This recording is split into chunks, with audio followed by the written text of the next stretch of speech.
Sometimes the most extraordinary stories hide behind the most ordinary faces.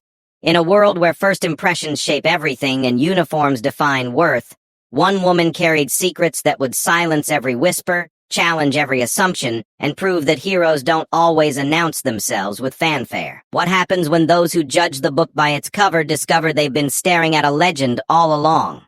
This is the story of Sarah Chen, a woman whose quiet strength concealed a truth so powerful it would change everything her colleagues thought they knew about courage, sacrifice, and what it really means to serve. The morning sun cast long shadows across the police academy training grounds as Sarah Chen stepped out of her modest sedan. At 34, she was older than most recruits by at least a decade, her black hair pulled back in a simple ponytail. Wearing the standard-issued training uniform that seemed to swallow her small frame, she moved with quiet purpose, her dark eyes taking in everything around her while revealing nothing about herself. The other recruits had already formed their social circles. Young, energetic 20-somethings fresh out of college, they carried themselves with the confidence that comes from never having truly been tested. They glanced at Sarah with barely concealed amusement, whispering among themselves about the old lady who thought she could keep up with them. "Look at her," whispered Jake Morrison, a 23-year-old former college football player whose biceps strained against his uniform sleeves. "She looks like she belongs behind a desk, not on the streets." His buddy Marcus laughed, shaking his head. "I give her 2 weeks before she washes out. This isn't a game for soccer moms trying to find themselves." Sarah heard every word but kept walking, her expression unchanged. She had learned long ago that actions spoke louder than words, and these young recruits would learn soon enough who they were dealing with. But not today. Today, she was just another rookie trying to prove herself. Instructor Davis, a 20-year veteran with arms like tree trunks and a voice that could stop traffic, called the group to attention. "Listen up, rookies! For the next 6 months, this academy will be your home, your nightmare, and your salvation, all rolled into one. Some of you think you know what it means to serve and protect. You don't know anything yet." His eyes swept across the group, lingering for a moment on Sarah. "We'll see who has what it takes to wear the badge, and who should go back to whatever comfortable life they came from." Physical training started before dawn, followed by classroom instruction, tactical exercises, and weapons training. Sarah kept to herself, arriving early and staying late to practice. While other recruits socialized during breaks, she could be found in the gym or reviewing her notes. During defensive tactics training, Officer Martinez paired the recruits for sparring exercises. "Chen, you're with Morrison," he announced, causing snickers throughout the group. Jake grinned widely, flexing his shoulders. "Try not to hurt yourself, Grandma," he said loud enough for everyone to hear. Sarah simply nodded and took her position. When Martinez gave the signal, Jake came at her with all the subtlety of a charging bull. In one fluid movement, Sarah sidestepped, grabbed his extended arm, and used his own momentum to send him crashing to the mat. The gym fell silent. Jake scrambled to his feet, his face red with embarrassment and anger. "Lucky shot," he muttered, charging again. This time, Sarah waited until the last second before dropping low and sweeping his legs. Jake hit the ground hard, the wind knocked out of him. "That's enough," Martinez called out, but his eyes showed approval as he looked at Sarah. "Chen, where did you learn those moves?" "Here and there," Sarah replied quietly, helping Jake to his feet despite his obvious reluctance to accept her assistance. The incident should have earned her respect, but instead it seemed to intensify the mockery. During lunch, she overheard a group discussing her performance. "She probably took some self-defense classes at the local community center," sneered Rebecca, a former security guard who considered herself the alpha female of the group. "Thinks she's some kind of ninja or something." "Maybe she watched too many action movies," added Tony, causing the group to burst into laughter. Sarah ate her sandwich in silence, focusing on the nutrition label rather than the conversation around her. She had dealt with worse than petty gossip and childish behavior. These recruits had no idea what real adversity looked like. The classroom portion proved equally challenging, though not in the way her classmates expected. While they struggled with legal codes, constitutional law, and crisis management protocols, Sarah absorbed everything with the focus of someone who understood that knowledge could be the difference between life and death. Detective Rodriguez, their criminal justice instructor, noticed her exceptional performance on exams. After class one day, he approached her desk. "Chen, Your test scores are impressive, top of the class by a significant margin. Where did you study before this? Various places, Sarah replied, packing her notebook into a worn backpack. Rodriguez studied her for a moment. Something about her demeanor reminded him of veterans he had worked with, but he couldn't put his finger on what it was. If you don't mind me asking, what made you decide to become a police officer at this stage in your life? Sarah paused, her hand on the backpack's zipper. For just a moment, something flickered in her eyes. A depth that spoke of experiences far beyond what most people could imagine. I wanted to continue serving, she said simply. Serving? Rodriguez pressed gently. But Sarah had already shouldered her pack and was heading for the door. See you tomorrow, detective. The weeks rolled by, and the Academy's challenges intensified. Firearms training revealed another layer of Sarah's mysterious background. While other recruits struggled with accuracy and weapon handling, Sarah's shots grouped tightly in the center of the target every time. Her stance was textbook perfect, her breathing controlled, her trigger pull smooth and consistent. Firearms instructor Thompson, a former Marine, watched her performance with growing curiosity. After the session, he pulled her aside. Chen, that's some impressive shooting. You've done this before? Some, Sarah acknowledged. Military? Thompson probed. Sarah met his gaze steadily, something like that. Thompson nodded slowly. He recognized the look, the way she carried herself, the precision of her movements. But if Sarah didn't want to elaborate, he wasn't going to push. Everyone had their story, and some stories were harder to tell than others. Meanwhile, the mockery from her classmates continued. They called her Silent Sarah and the Ghost because of her quiet nature and tendency to appear and disappear without notice. During team-building exercises, she was often chosen last, with partners groaning dramatically about being stuck with the old lady. The breaking point came during a high-stress scenario training exercise in Week 8. The recruits were divided into teams and presented with a simulated domestic violence call that had escalated into a hostage situation. Sarah found herself partnered with Jake and Rebecca, neither of whom bothered to hide their displeasure. Just try to stay out of the way, Rebecca instructed as they prepared for the scenario. Let the real cops handle this. Jake nodded in agreement. Maybe you can take notes or something. Make yourself useful. The scenario began with screaming from inside a mock apartment. Through the windows, they could see an actor playing an agitated suspect holding another actor hostage. The situation was designed to test decision-making under pressure, communication skills, and tactical thinking. Jake immediately took charge, his voice booming as he tried to establish contact with the suspect. This is the police. Come out with your hands up.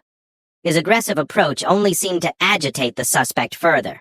Rebecca tried a different tactic, attempting to negotiate, but her inexperience showed as she made several critical errors that would have escalated the situation in real life.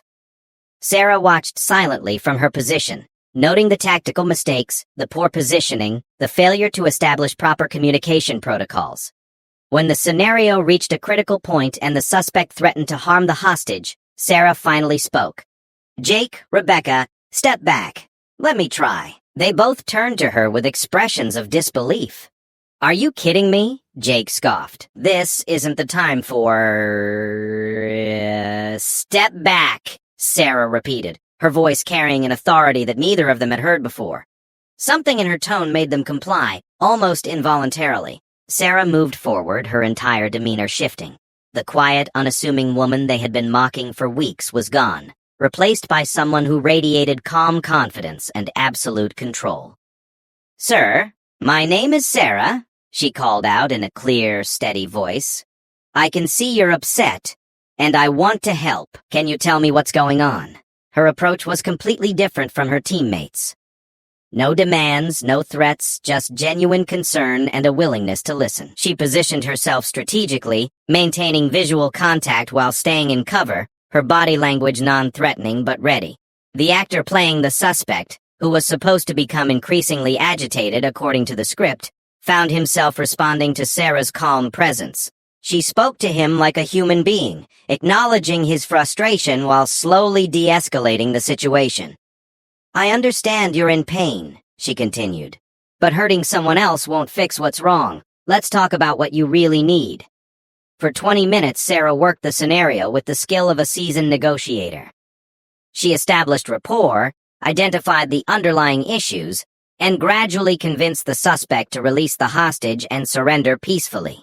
The entire exercise, which was designed to test recruits' ability to handle pressure and make difficult decisions, became a masterclass in crisis negotiation. When the scenario ended, the training area fell silent. Instructors who had been observing from the sidelines looked at each other with raised eyebrows. Even the actors seemed impressed by Sarah's performance. Instructor Davis approached the group, his expression unreadable. "Chin, where did you learn to handle a situation like that?" Before Sarah could answer, Jake stepped forward, his face flushed with embarrassment and something that might have been anger. "She probably read it in a book or something. Anyone can talk. Let's see how she handles herself when the bullets start flying." The comment hung in the air like a challenge. Several other recruits nodded in agreement, still unwilling to acknowledge that the woman they had been dismissing might actually know something they didn't. Sarah looked at Jake for a long moment, her expression unreadable. When she spoke, her voice was quiet but somehow carried more weight than all of his bluster. "You might be surprised," she said simply. As the weeks continued, scenarios became more complex and physically demanding. Sarah excelled in each one, but rather than earning respect, her success seemed to breed more resentment among certain classmates. They began to whisper that she was receiving special treatment, that the instructors were going easy on her, that her performance was somehow artificial or staged. The gossip reached a crescendo during Week 10, when the recruits faced their most challenging exercise yet, a multi-stage urban warfare simulation that tested everything they had learned.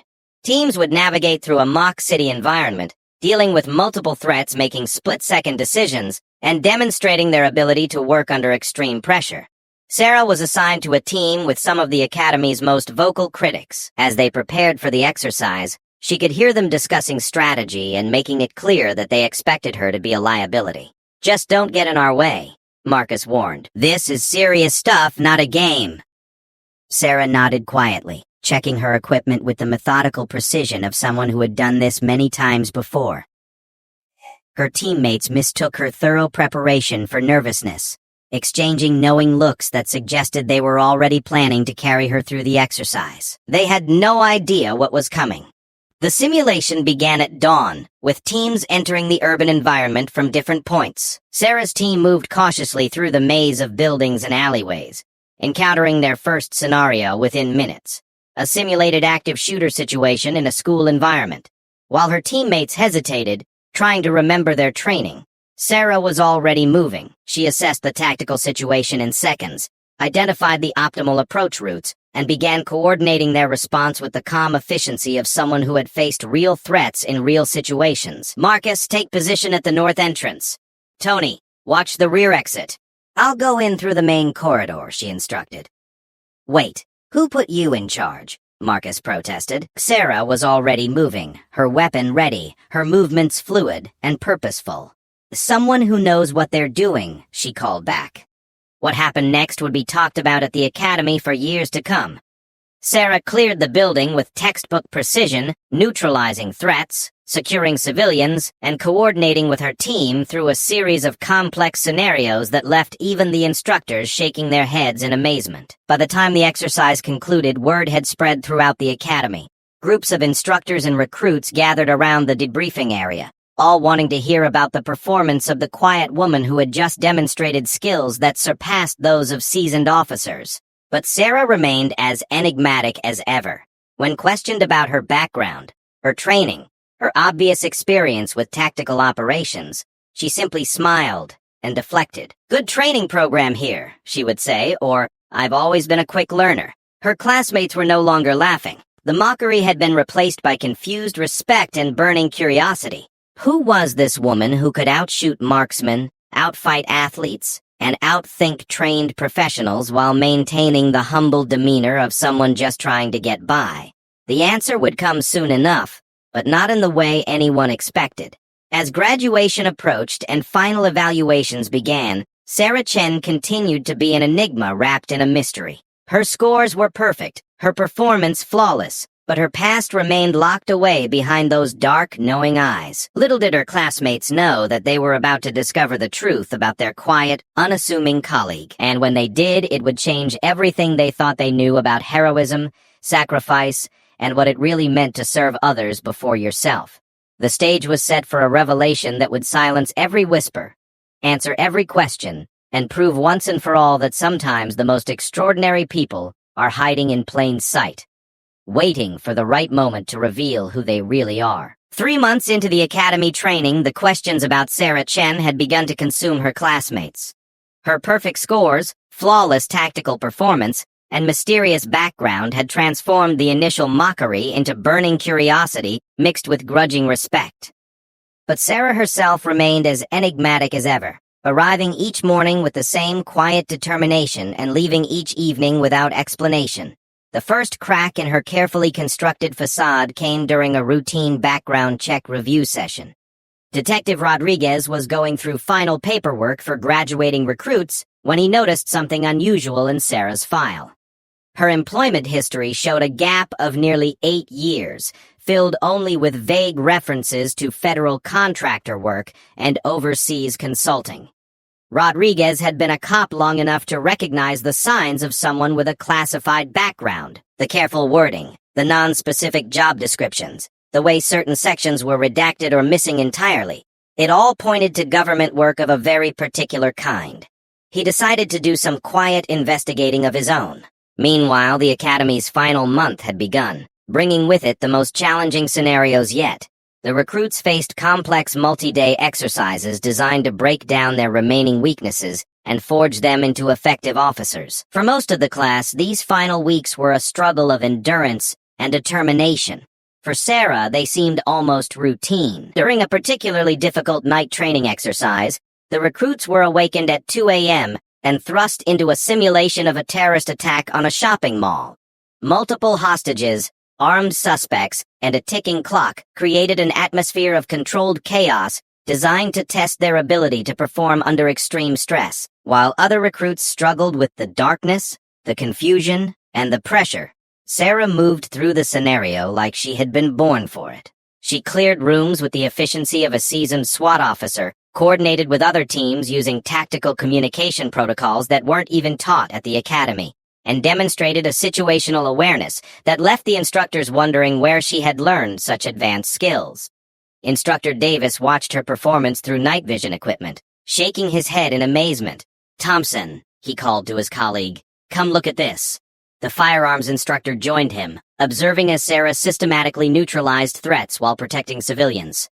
Her movements were economical, precise, and utterly professional. "That's not academy training," Thompson muttered.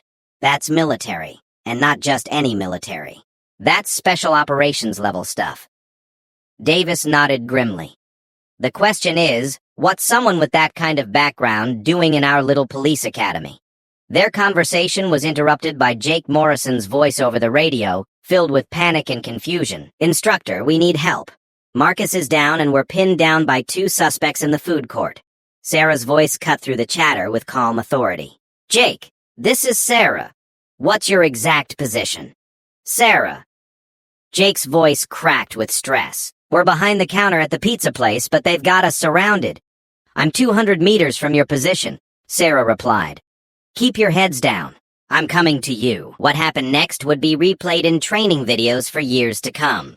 Sarah approached the food court using advanced tactical movement, employing techniques that weren't in any police manual. She used shadows, reflective surfaces, and sound misdirection to get within striking distance of the suspects without being detected. When she finally made her move, it was with the precision of a surgeon and the efficiency of a machine. 2 shots, perfectly placed, neutralized both threats before they even knew she was there.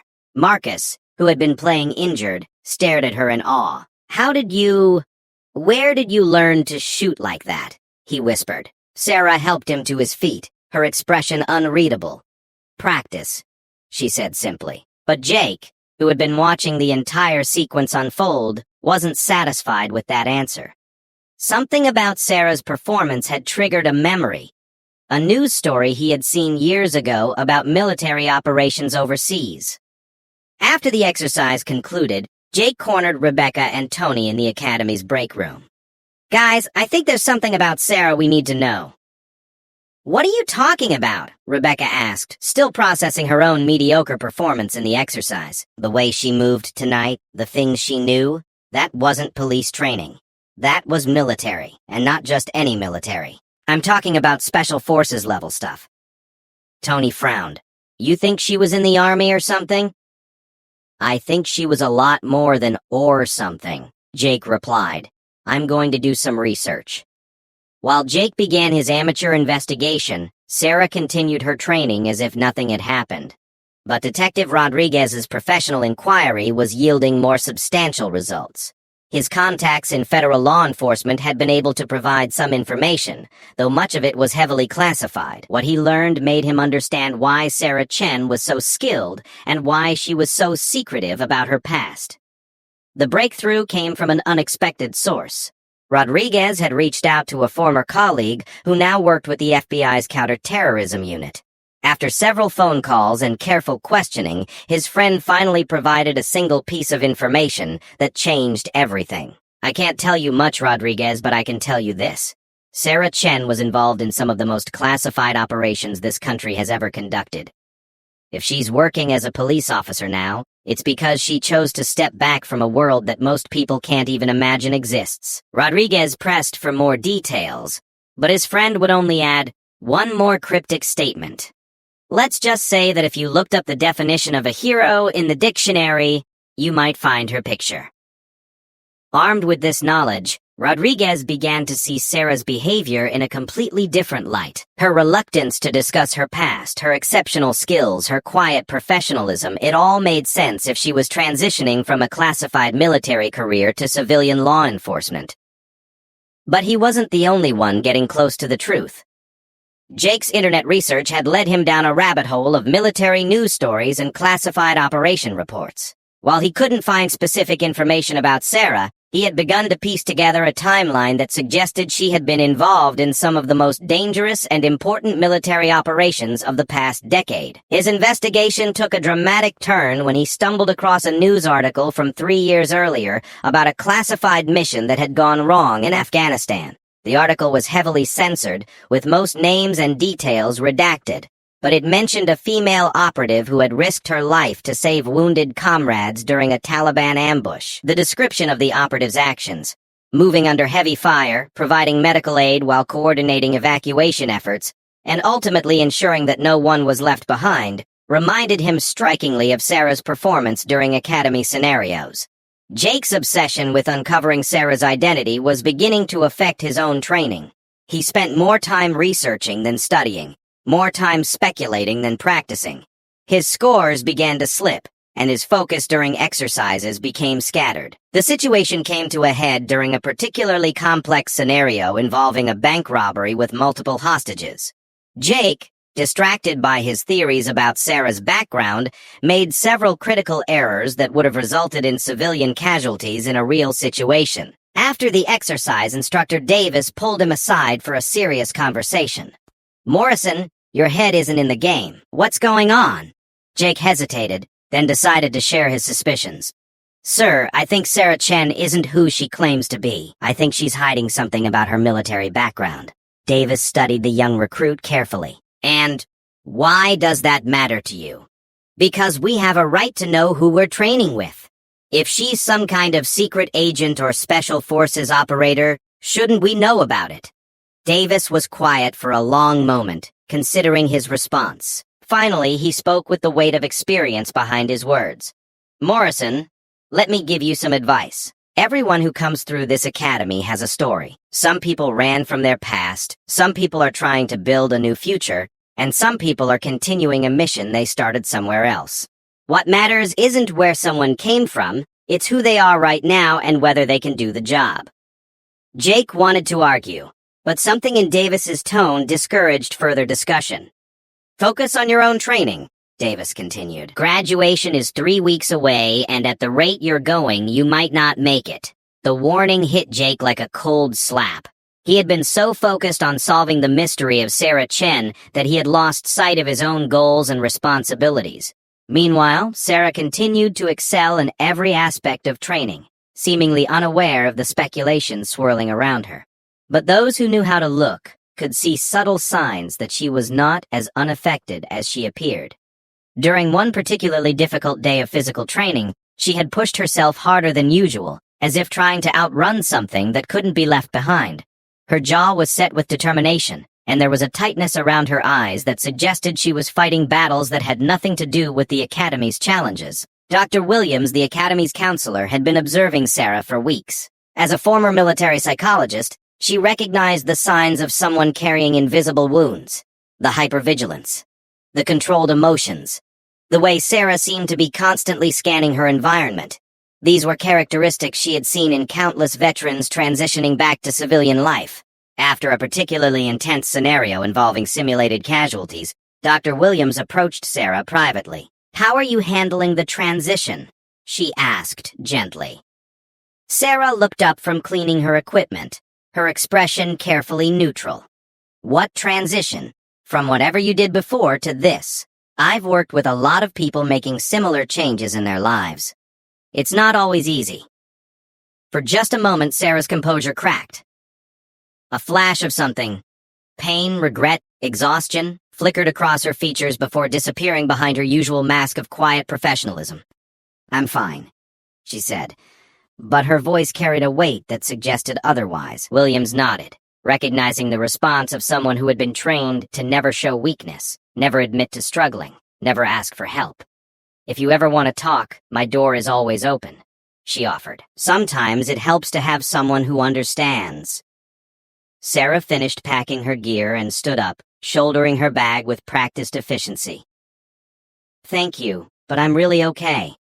As she walked away, Dr. Williams made a note in her files. Sarah Chen was clearly dealing with more than just academy training, and sooner or later, whatever she was carrying would need to be addressed. The revelation that would change everything came from an unexpected source and in a way that no one could have predicted.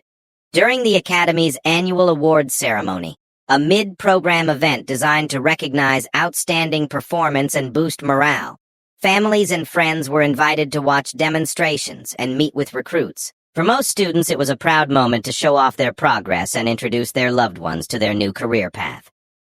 Sarah had mentioned that no one would be coming to see her, explaining simply that her family lived far away. She planned to spend the day helping with logistics and staying out of the spotlight, as was her usual preference.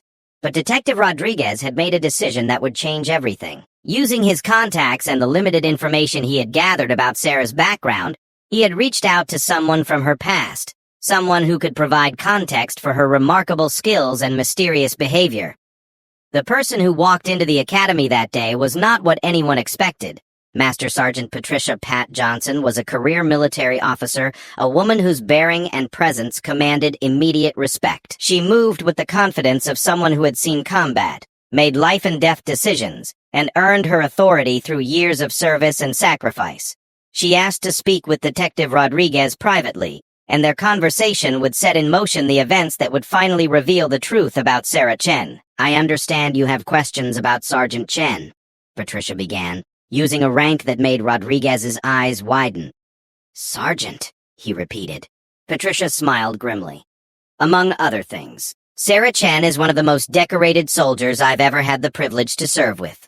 She's also one of the most private people you'll ever meet, and she has very good reasons for keeping her past to herself." Rodriguez leaned forward, sensing that he was about to learn something significant. "I can't give you details about classified operations," Patricia continued, "but I can tell you this. Sarah has earned the right to define herself however she chooses. If she wants to be a police officer, if she wants to start over, if she wants to build a new life without constantly being defined by her military service, then that's her choice. But the other recruits, they don't understand what they're dealing with," Rodriguez protested. Patricia's expression grew serious. "They're dealing with someone who has spent years putting her life on the line for people she never met, in places most Americans can't pronounce, facing dangers that would give them nightmares for the rest of their lives. They're dealing with someone who chose to continue serving, just in a different capacity." She paused, looking out the window toward the training grounds, where Sarah could be seen helping to set up equipment for the afternoon's demonstrations. They're dealing with a hero who doesn't want to be called a hero and doesn't think what she did was anything special, which frankly makes her even more remarkable than they realize. Rodriguez absorbed this information, understanding now why Sarah had been so reticent about her past and so exceptional in her present performance. "Will you tell them?" he asked. Patricia shook her head. "That's not my story to tell. But I will say this, they're lucky to have her, whether they know it or not." As the awards ceremony continued, Sarah moved quietly through the crowd, helping where needed and staying out of the spotlight. She had no idea that the truth about her past was about to be revealed in a way that would change everything. The revelation would come not from Detective Rodriguez's investigation or Jake's internet research, but from a simple, unexpected moment that would strip away all pretense and show her classmates exactly who they had been training alongside for the past 5 months. And when it happened, it would silence every whisper, answer every question, and prove once and for all that heroes don't always announce themselves with fanfare. Sometimes they hide in plain sight, waiting for the moment when their true nature can no longer be concealed. The Academy's graduation ceremony arrived on a crisp autumn morning, bringing with it an atmosphere of celebration and achievement. After 6 months of grueling training, the surviving recruits had earned their place among the ranks of sworn officers. Families filled the auditorium, cameras flashed, and proud speeches echoed through the halls. Sarah Chen sat quietly in the 3rd row, her dress uniform immaculate, her expression composed. She had no family present, as expected, but she seemed content to celebrate her classmates' achievements and her own quiet success. Her final scores had been perfect across every category, though she had requested that her name not be called for any special recognition. Detective Rodriguez, now understanding more about Sarah's background thanks to his conversation with Master Sergeant Johnson, watched her from his position with the other instructors.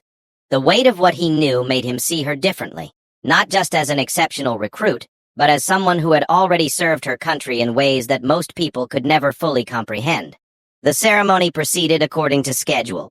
Names were called, badges were presented, and families cheered as their loved ones officially became police officers. Sarah received her badge with the same quiet dignity she had shown throughout her training, shaking hands with the academy director and taking her place among her new colleagues. But the day's most significant moment was yet to come. As the formal ceremony concluded and people began to mingle during the reception, Jake Morrison found himself unable to let go of his obsession with Sarah's mysterious background. Despite Detective Rodriguez's earlier warning and his promise to focus on his own training, the questions continued to gnaw at him. He had performed adequately enough to graduate, but his fixation on solving the Sarah Chen puzzle had become something of a joke among his classmates. Even now, at their graduation celebration, he couldn't resist bringing up the subject one more time. "I'm telling you," he said to a group of newly minted officers, "there's something about her that doesn't add up. Nobody gets that good that fast without serious training." Rebecca, who had begun to develop a grudging respect for Sarah over the final months, shook her head. "Jake, let it go. So, what if she was military? A lot of cops are former military." "Not like this," Jake insisted. "The way she moves, the things she knows. It's like she's been doing this her whole life." Their conversation was overheard by Master Sergeant Johnson, who had remained at the ceremony despite not being officially recognized as a guest. She approached the group with the measured stride of someone accustomed to command. "Excuse me," she said, her voice carrying the authority of decades in service. "I couldn't help but overhear you discussing Officer Chen." The group turned to face her, immediately recognizing the bearing of a senior military professional. Jake straightened unconsciously, responding to years of conditioning that taught respect for rank and experience. "Ma'am," Jake said, "do you know her?" Patricia Johnson studied the young officers for a moment, weighing her words carefully. Sarah had spent 6 months building a new identity for herself, and Patricia respected her right to privacy. But she also understood that sometimes the truth needed to be told, especially when it involved honoring someone who had sacrificed so much. "I've served with Officer Chen," she said simply. "I know her background." The group leaned in, sensing that they were about to receive the answers they had been seeking for months. "Can you tell us about it?" Rebecca asked. Patricia glanced across the room to where Sarah stood quietly by herself, observing the celebration with her characteristic reserve. Something in the older woman's expression suggested she was making a difficult decision. "That's not my story to tell," she said finally. "But I will say this. You've been training alongside one of the finest soldiers this country has ever produced. If you want to know more than that, you'll have to ask her yourselves." With that, she walked away, leaving the group of new officers with more questions than answers. Meanwhile, Sarah had begun to make her way toward the exit, intending to slip away quietly as the celebration continued. She had never been comfortable with attention or fanfare, and she saw no reason to change that now. Her goal was to return to her small apartment, pack her few belongings, and report for her new assignment as a patrol officer the following Monday. But fate had other plans. As Sarah approached the auditorium's main entrance, she heard a commotion from the lobby area.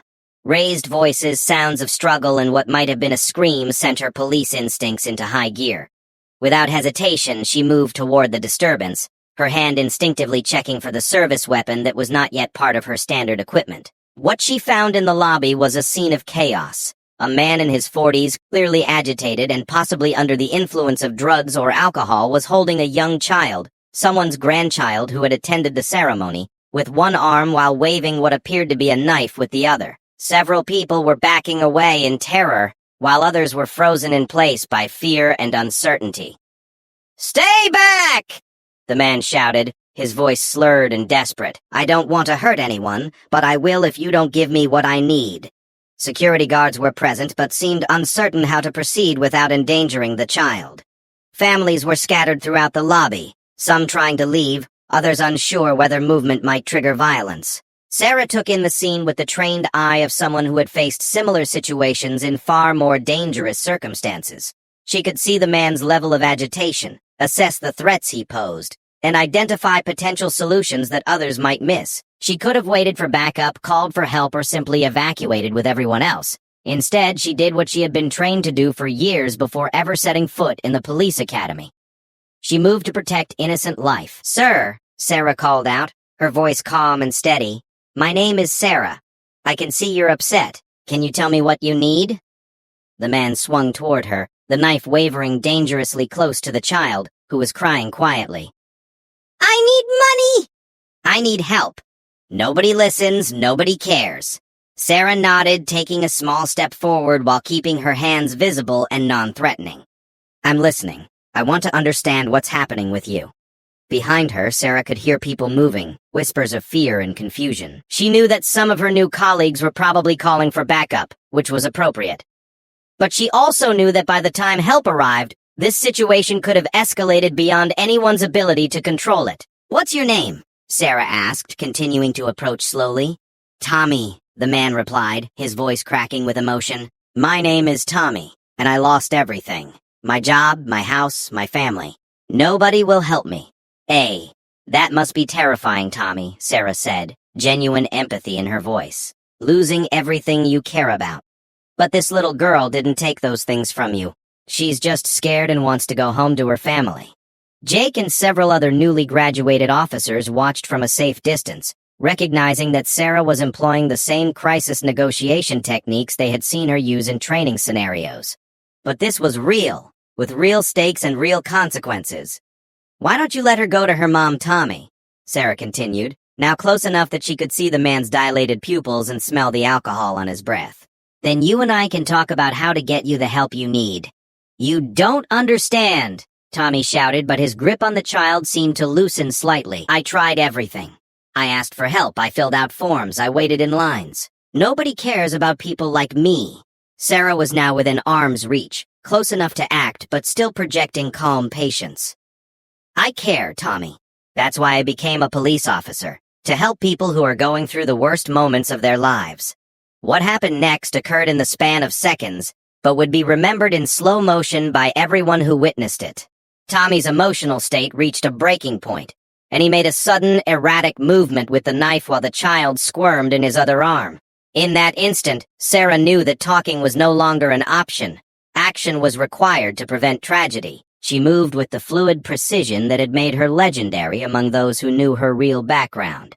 In one motion, she secured the child with one hand, while using the other to control Tommy's knife hand. applying pressure to specific points that caused his fingers to release the weapon involuntarily. The technique was not something taught in police academy training. It was something learned in classified facilities, perfected in dangerous locations, and employed in situations where failure meant death for innocent people. Tommy collapsed to his knees, not from injury, but from the psychological release of having his crisis resolved. The child ran to her family, unharmed but frightened. The knife clattered harmlessly across the lobby floor, but Sarah's actions had come at a cost that she hadn't anticipated. The precise movements required to disarm Tommy safely had caused her jacket to pull tight across her chest, revealing something that she had kept carefully hidden for months. Beneath the fabric, clearly outlined, were the distinctive shapes of military decorations, medals that told a story of heroism, sacrifice, and service that went far beyond anything her academy classmates could have imagined. Jake Morrison, who had been watching the entire encounter from just a few feet away, found his eyes drawn to Sarah's chest as she straightened her jacket.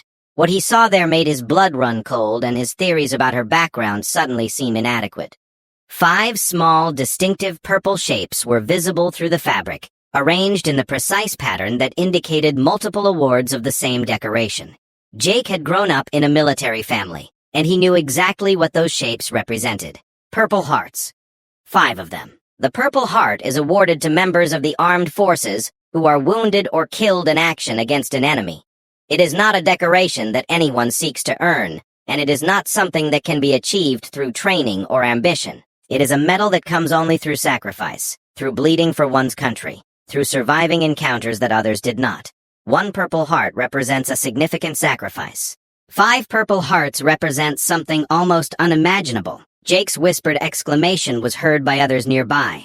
"Oh my God. She has 5 Purple Hearts."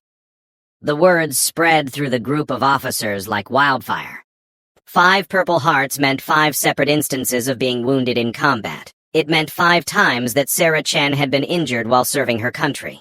5 times that she had been willing to put her life on the line for others. 5 times that she had paid the physical price of heroism. Rebecca, who had spent months dismissing Sarah as an older woman trying to prove herself, felt the world shift around her as the implications became clear. 5 Purple Hearts, she whispered to herself. What kind of person earns 5 Purple Hearts?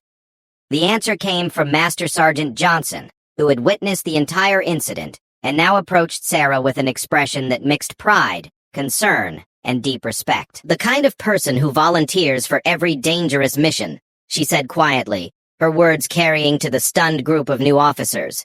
"The kind of person who refuses to let others take risks that she's willing to take herself. The kind of person who keeps going back even after being wounded because she believes in serving others more than she believes in protecting herself." Sarah, now aware that her secret had been exposed, stood quietly as the lobby began to return to normal.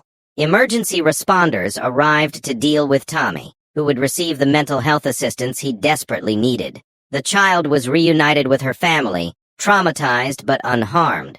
The immediate crisis was over. But for Sarah, a different kind of crisis was just beginning. The group of officers who had trained alongside her for 6 months were looking at her with expressions that ranged from awe to shame to complete bewilderment. These were people who had mocked her, dismissed her, questioned her abilities, and treated her like an outsider. Now they were learning that they had been in the presence of someone whose service and sacrifice dwarfed anything they could comprehend. Detective Rodriguez approached Sarah, his face showing a mixture of apology and respect. "Officer Chen? Are you all right?" Sarah nodded, her composure intact despite the revelation that had just changed everything. "I'm fine, Detective. Just doing the job." "Everyone Purple Hearts," Rodriguez said quietly, making it a statement rather than a question. Sarah met his gaze steadily. "Among other things." The phrase hung in the air like a challenge and a revelation. "Among other things." What other decorations was she wearing beneath that uniform? What other stories of heroism and sacrifice were hidden behind her quiet demeanor? Jake Morrison stepped forward, his face flushed with shame and something that might have been awe. "Sarah, we didn't know." Sarah turned to face the group of officers who had been her classmates, tormentors, and unknowing beneficiaries of her protection. When she spoke, her voice carried a weight that they were only now beginning to understand. "You weren't supposed to know," she said simply. That's not why I'm here. But 5 purple hearts, Rebecca said, her voice cracking slightly. Why did you? Because that's what service means, Sarah replied. It means showing up, even when it's dangerous. It means putting others first, even when it costs you something. It means continuing to serve, even after you've already given more than most people ever will. The group fell silent, processing the magnitude of what they had learned. This quiet, unassuming woman who had endured their mockery with grace, who had excelled in every training exercise while maintaining perfect humility, who had just risked her life to save a child she didn't know. She was a living embodiment of heroism that they had failed to recognize. Master Sergeant Johnson stepped forward, addressing the group with the authority of someone who had witnessed Sarah's service firsthand. For 6 months, you've been training alongside someone who has already proven her courage, her competence, and her commitment in ways that most officers will never have to face. She didn't need to prove anything to you because she had already proven everything to herself and to her country. She paused, looking at each of the stunned officers in turn. She chose to start over, to build a new career in law enforcement, to continue serving in a different capacity. She didn't ask for recognition. She didn't demand respect based on her military record.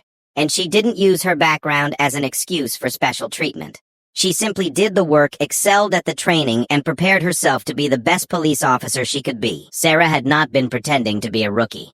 She had been choosing to be a rookie, deliberately setting aside years of experience and expertise to learn a new profession from the ground up. Her exceptional performance had not been showing off. It had been the natural result of someone whose skills had been forged in the most demanding circumstances imaginable. Tony, who had rarely spoken to Sarah directly during their training, finally found his voice. "Why didn't you tell us?" Sarah considered the question for a moment before answering. "Because it doesn't matter. What matters is who I am now, how I do the job now, and whether I can be trusted to serve alongside you now. My past doesn't define my present. My actions do." The simple wisdom of her response left them speechless. She was right, of course. Her military record, however impressive, was not what made her a good police officer. Her character, her skills, her commitment to service, those were the qualities that mattered in their new profession. But understanding that fact intellectually was different from processing the emotional impact of learning that they had spent months failing to recognize a genuine hero. As the crowd in the lobby began to disperse and the excitement of the incident faded, the newly graduated officers found themselves facing a fundamental shift in how they understood themselves, their training, and their profession.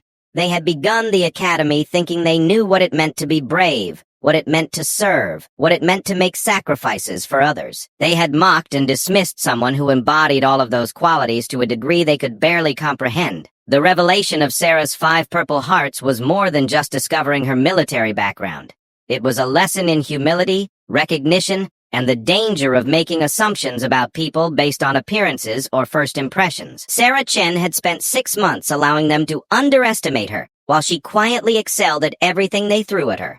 She had endured their mockery, their dismissal, their condescension, all while carrying the physical and emotional scars of service that most people could never imagine. And when the moment came that truly mattered, when a child's life was in danger, she had acted with the same quiet heroism that had earned her those 5 purple hearts in the first place. As they left the academy that day, the new officers carried with them not just their badges and their training, but a profound lesson about heroism, humility, and the extraordinary people who walk among us without fanfare or recognition. Jake Morrison, who had spent months trying to uncover Sarah's secrets, realized that he had been asking the wrong questions. It wasn't about who she had been or what she had done, it was about who she chose to be every day, how she chose to serve, and the quiet dignity with which she carried both her achievements and her scars. Rebecca, who had dismissed Sarah as someone trying to prove herself, understood now that Sarah had never needed to prove anything. She had been the proof, walking among them as a living example of what service really meant.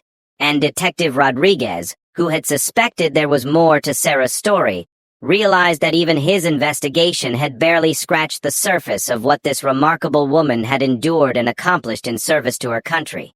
Sarah Chen reported for her first day as a patrol officer the following Monday, ready to begin the next chapter of her service. She wore her uniform with the same quiet pride she had shown throughout the academy, her 5 purple hearts hidden beneath the fabric but forever present in the courage, compassion, and competence she brought to every call, every interaction, every opportunity to protect and serve. The rookie who had been mocked was revealed as a hero. The mystery that had consumed her classmates was resolved in a way that taught them more about themselves than they had learned about her.